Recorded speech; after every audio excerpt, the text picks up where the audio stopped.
Hi. For some of you who cannot relate to what I'm talking about, this is going to be a stretch, but for some of you who can, you're going to know exactly what I'm talking about, and you're super welcome. I mean that in advance because I know I'm going to get a lot of people going, oh my God. A lot of people of this demographic, I should say. Other people would say, oh my God, she speaks a different language. What the hell is this chick talking about? So, codependency, sexual abuse, physical abuse, attachment trauma. 2 sessions today, this came up, and it was like, I've been toying with it in the book that I'm writing, but it wasn't so clear for me in the verbal. I kind of write from a different place than I speak from, as it was today, which one of the lines that I wrote was about, I definitely believe that our energy system is the kingdom of heaven. It is, and it can be hell. You can literally live there and be in hell. Hell exists on earth, possibly nowhere else. I'm not sure, but I definitely know that you can live there, here.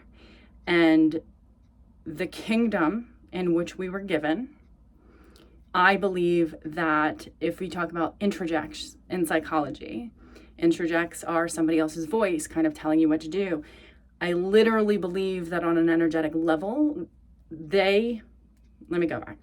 First of all, they had a mass exodus of their own inner territory. And are those people who have a mass exodus of inner territory become one of two things, a narcissist or a codependent. And the way that they conceptualize, and this is why they both kind of can be seen as the same way, because the way that they secure themselves or anchor themselves then, once they have been mass exodus from their own inner territory because of a trauma that came in the body that said, I can't be safe here, I have to leave. Well, where do they go when they leave? Well, they go into somebody else's territory that's an empty territory, right? So they step out of their own position in the world, step into theirs, somebody else's. And they go, oh my God, we're connecting. I'm here. I'm in your lane with you. I'm rooting you on. I can see you. I love you. Don't you see me? I'm here with you.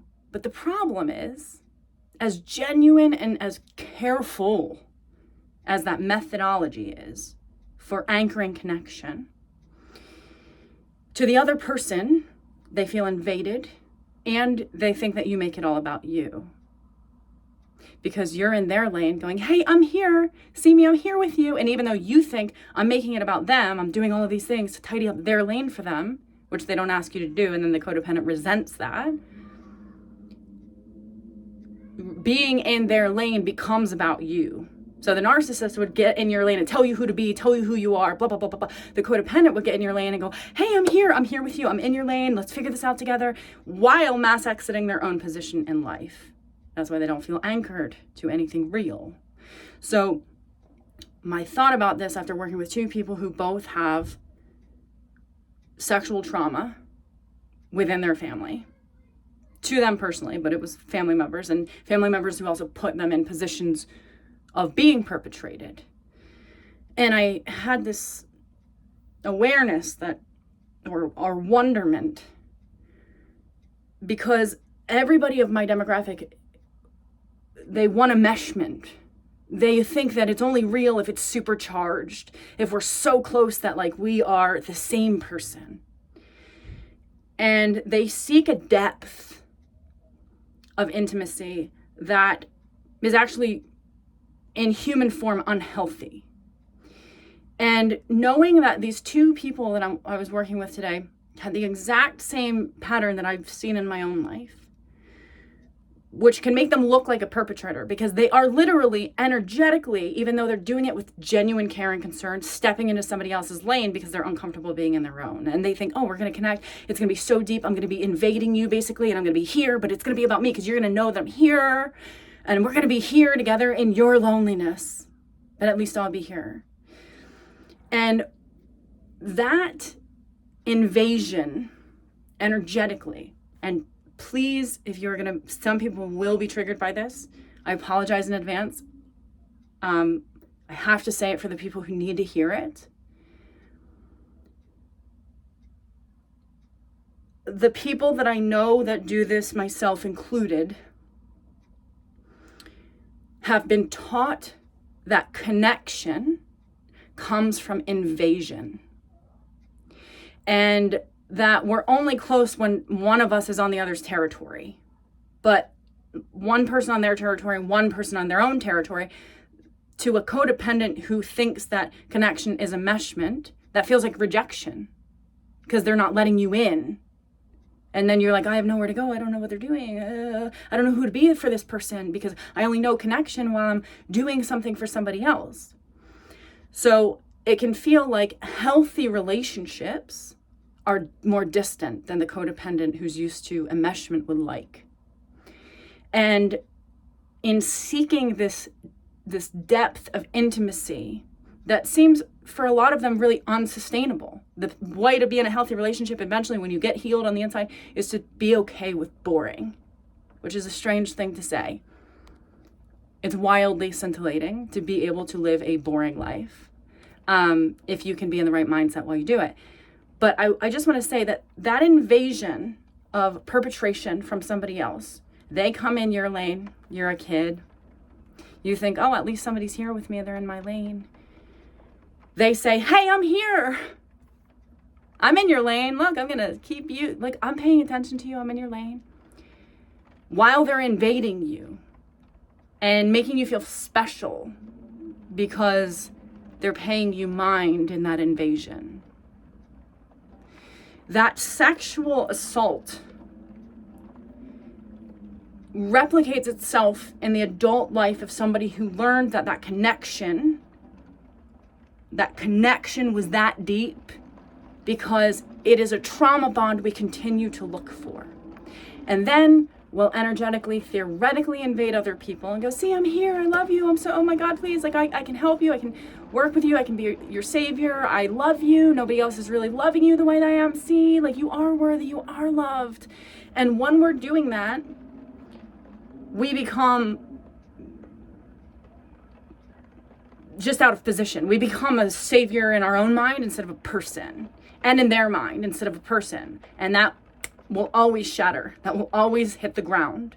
And normally my ilk will not just hit the ground. They'll throw themselves in a grave and shove freaking dirt all over it because they'll shame themselves for allowing that to even happen. So if you have been penetrated by a perpetrator who came in your lane as a child, said, hey, I'm here with you. Nobody else is really paying attention to you, but I am. See? You think that level of attention and trauma and invasive intimacy is depth. And then my ilk will look for that depth. But I want you to know that depth only comes from trauma bonding. That is not depth. It is the void, and it's not even the fertile void. It's the endless black hole. It is not the fertile void. And the way that we replicate this onto other people in our best efforts for connection is that we get into other people's lanes and we invade them, thinking that we're like pleasuring them or helping them. We go, oh, look, I'm cooking you meals. Look, I'm helping you do this. And I'm being something around you for you. But this is your lane that we're in. I'm going to tidy up your lane instead of being a person in your own lane. And then you become a hollow shell of yourself, trying to be a role of like a wife or a partner instead of being a person. And we do that in the name of, oh, look, I'm decorating this other person's lane and I'm really helping them. I'm really here for them. I'm really present to them. I literally shut down my business for over a year because I realized that this is the energetic pattern that I was doing. And I think people can do a lot more harm than good in that way. So my job is to teach people how to be in their own lane by demonstrating my own lane. And I want you to know it is uncomfortable to be in the relational realm in a new distance. Enmeshment has to end somewhere, and then you're left feeling like totally empty, right? But your job isn't to get into somebody else's lane. It's not to invade other people's territory and garden for them. While you garden for somebody else in their territory, your own territory wilts, and that leaves you susceptible to perpetrators. Meanwhile, you're out theoretically perpetrating somebody else's garden who didn't ask you to come and do that job. They didn't ask you to come garden for them. They might just want you to be a person on your own territory. Or if they're unhealthy, maybe they did want you to garden for them and you just fell right into it because that's your pattern. This isn't even about them being horrible people. But I just want you to see that the level of depth, if you are somebody who's going, I can't find the level of depth I'm looking for. A lot of us, and I wondered this too, because as somebody who, again, I have overt experiences in this realm, but as I work with a lot of people who have very covert feelings about what happened to them. They feel penetrated, but they don't remember being penetrated. And that is an energetic way that a lot of people can become toward other people. Like if we do not nurture our own lands and create a self-sustaining garden before we exit to go help somebody else in their territory, our territory will wilt and the entire earth will pay for it.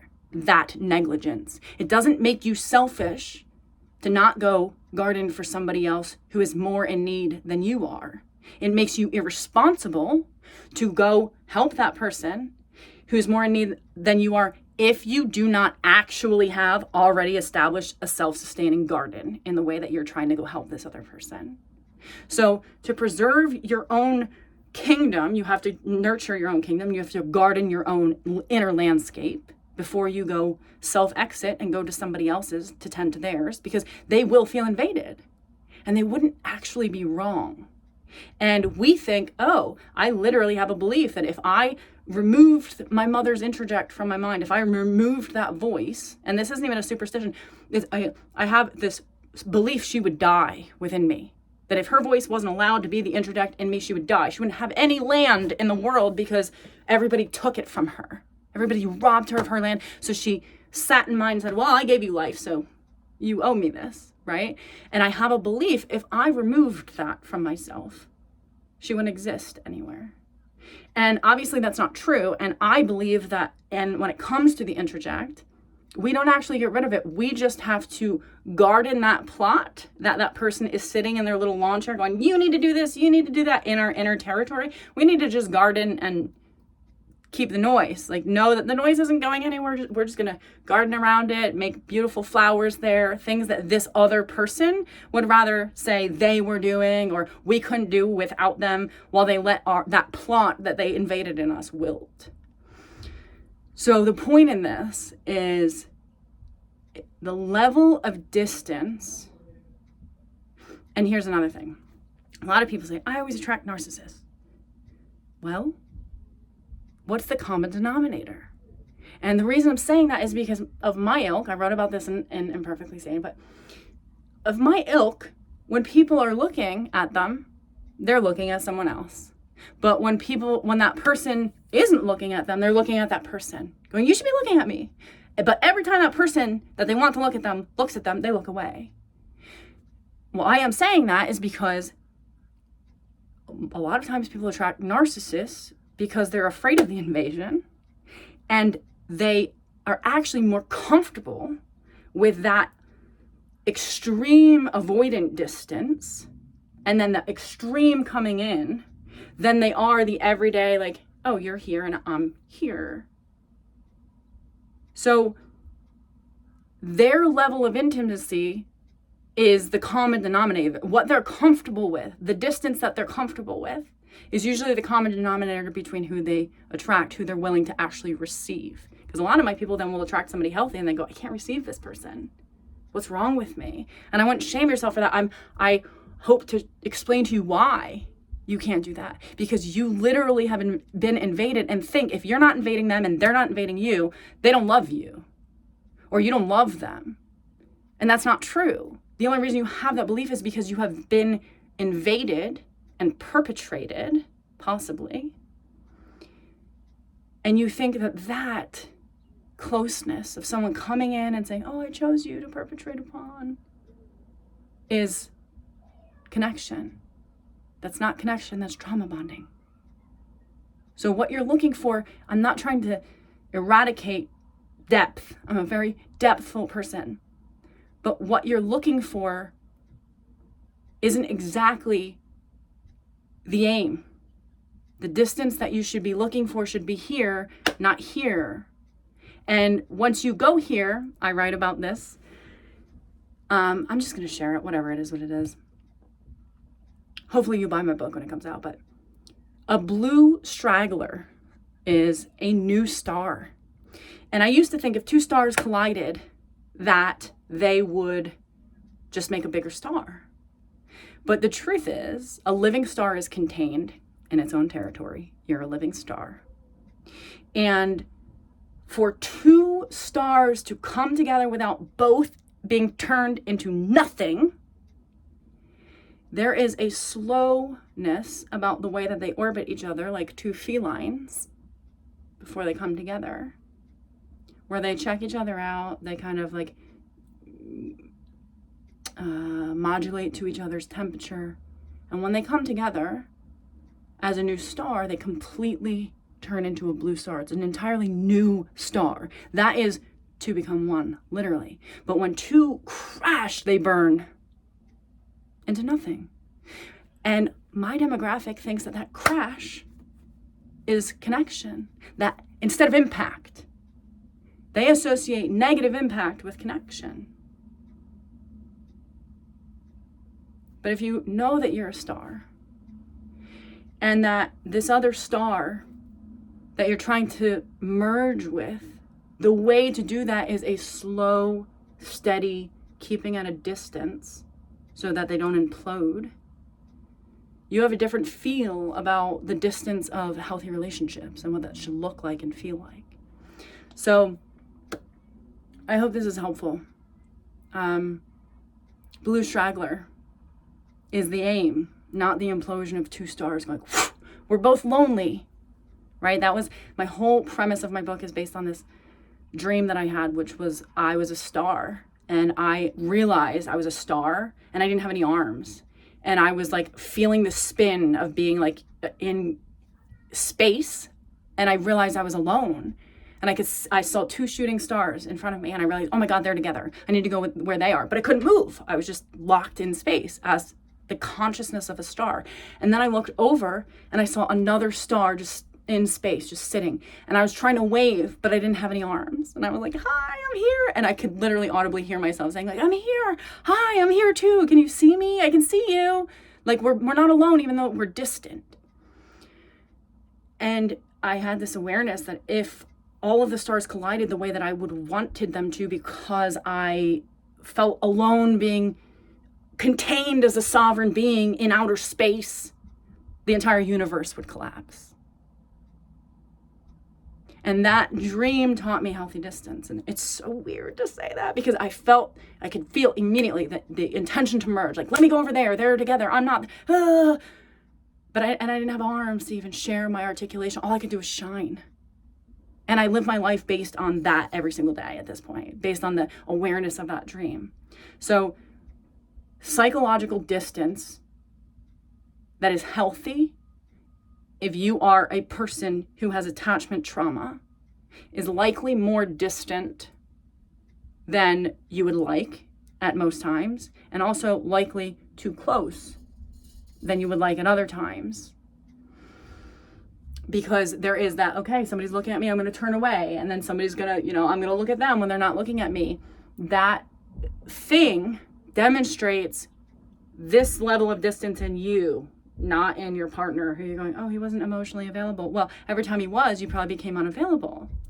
Not because you are mean or bad, but because when somebody looks at you like that, you probably still feel invaded. And you go, oh, I owe this person something just for looking at me. And that's not fair to you, your inner person. That's not fair to you to even have that belief. But if you are of my ilk, you very likely have it.